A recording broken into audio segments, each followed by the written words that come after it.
السلام علیکم میرے محترم عزیز دوستو سید میرا حسین زنجانی رحمۃ اللہ علیہ ایران کے تاریخی شہر زنجان میں پیدا ہوئے اور تعلیم و تربیت بھی زنجان میں حاصل کی۔ سید میرا حسین زنجانی رحمۃ اللہ علیہ کا شمار اللہ کے خاص بندوں میں کیا جاتا ہے۔ آپ اللہ کے ولی ہیں، اس لیے اللہ کے بھروسے پر اپنے وطن کو چھوڑ کر آپ لاہور میں آ کر رہنے لگے تاکہ لوگوں کی اصلاح کی جا سکے۔ یہاں کے لوگوں نے آپ کو کئی طرح سے تنگ بھی کیا۔ آپ رحمت اللہ علیہ سے بہت سی کراماتیں ظاہر ہوئی، لیکن آپ ہمیشہ یہی چاہتے تھے کہ لوگوں کے سامنے کراماتیں ظاہر نہ ہو۔ پھر بھی اللہ کی رحمت سے کئی لوگوں کے سامنے آپ کی کراماتیں ظاہر ہوئی، کیونکہ وہ زمانہ غیر مسلموں کا تھا، تو اس میں سے ہزاروں لوگوں نے آپ کے ہاتھ پر اسلام قبول کیا۔ آپ شہرت نہیں چاہتے تھے، اسی لیے لاہور کی آبادی سے دور جنگل میں ایک چھوٹا سا کمرہ بنا کر اسی میں رہا کرتے تھے۔ آپ دین کی تبلیغ کے لیے لوگوں کے پاس جاتے اور انہیں اسلام کا پیغام سناتے۔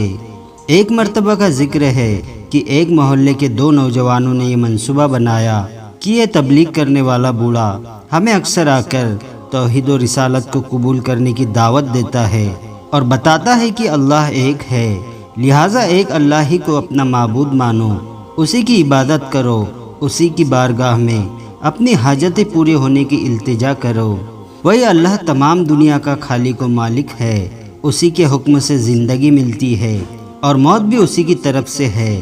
اللہ کا یہ بندہ ہمارے بتوں کے خلاف یہ بات کہتا ہے کہ یہ انسان کے ہاتھ کے بنائے ہوئے بت یہ کچھ بھی نہیں کر سکتے، انہیں کوئی بھی اختیار حاصل نہیں ہے، لہٰذا اس مذہب کو چھوڑ کر یہ خدا اور پیغمبر حضرت محمد مصطفیٰ صلی اللہ علیہ وسلم کو ماننے والے بن جاؤ۔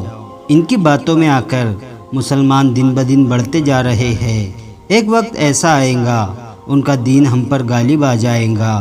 یہ وقت آنے سے پہلے کیوں نہ ہم اس بوڑھے کا کام تمام کر دے تاکہ ان کا قصہ یہیں پر ختم ہو جائے۔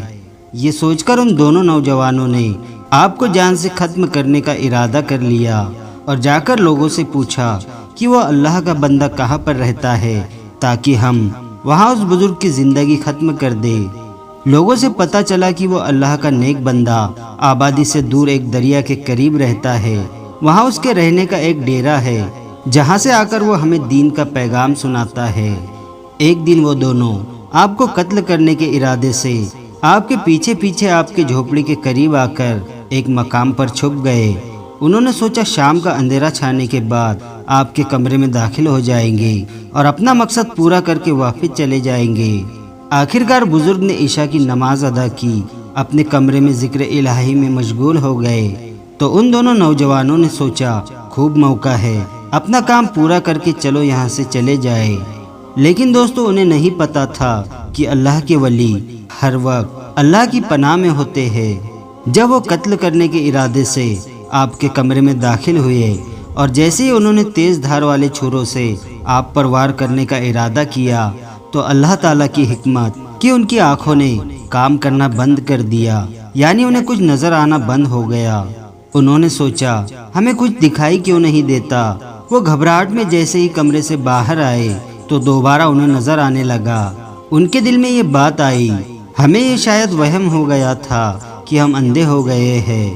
انہوں نے اندر جا کر دوبارہ حضرت پر وار کرنے کی کوشش کی، پھر دوبارہ ان کے ساتھ وہی معاملہ پیش آیا کہ ان کی آنکھوں کی روشنی جاتی رہی، مگر پھر وہ کمرے سے باہر آئے تو ان کی آنکھیں ٹھیک ہو گئی۔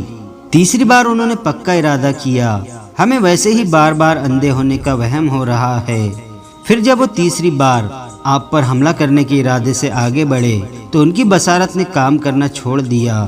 جب تیسری بار بھی ان کے ساتھ یہی معاملہ پیش آیا تو انہوں نے سوچا کہ کہیں ہم اپنا مقصد پورا کرتے کرتے ہمیشہ کے لیے اندھے نہ ہو جائے۔ ان کے دل میں یہ بات پیدا ہو گئی کہ واقعی اللہ تعالیٰ اپنے بندوں کی حفاظت کرتا ہے، یہ حقیقت میں اللہ کا سچا بندہ معلوم ہوتا ہے۔ اس کے بعد وہ کہنے لگے حضرت ہم تو یہاں پر آپ کو ختم کرنے کے ارادے سے آئے تھے، مگر اللہ تعالیٰ نے ہماری سوچ اور فکر کو بدل دیا، ہم گمراہی میں ہیں اور آپ کا راستہ ہدایت والا ہے، لہٰذا ہمیں بھی ہدایت والی راہ پر شامل فرما لے۔ حضرت میرا حسین زنجانی رحمت اللہ علیہ سمجھ گئے کہ اللہ نے ان کی عقل اور فراست کو کھول دیا ہے۔ آپ نے انہیں اپنے پاس بٹھایا اور دین حق کی باتیں بتائی اور کلمہ پڑھا کر ان دونوں کو اسلام میں شامل کر لیا۔ آپ رحمت اللہ علیہ نے کہا، اللہ کی عبادت کرو اور محنت کر کے حلال روزی کمایا کرو۔ اس کے بعد وہ دونوں سچے اور پکے مسلمان بن گئے۔ سبحان اللہ۔ تو دوستو، یہ شان ہوتی ہے اولیاء اللہ کی، یہ شان ہے حضرت میرا حسین زنجانی رحمت اللہ علیہ کی۔ تو دوستو، آج کی ویڈیو آپ کو کیسی لگی ہمیں کمنٹ کر کے ضرور بتائیں، اور ویڈیو کو لائک اور اپنے دوستوں کے ساتھ شیئر ضرور کریں۔